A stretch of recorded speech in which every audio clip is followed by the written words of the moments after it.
first of all, if you're taking anything away from today, it's making sure, review your IT. So review the processes, your backup process, how you're working. Is your backup actually working? You know, test your backup.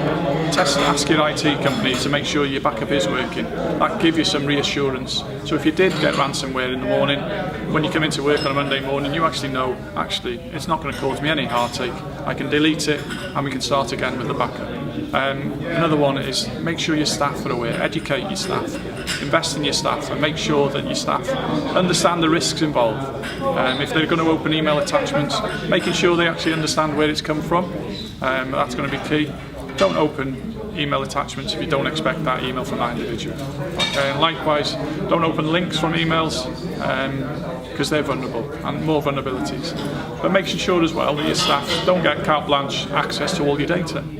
The data breaches are caused by staff, disgruntled staff, members of staff, ex-members of staff, and you haven't changed the passwords, you haven't changed the actual access. So making sure that your staff are working with you and that you are in control of the data and there's going to be no data breaches that way.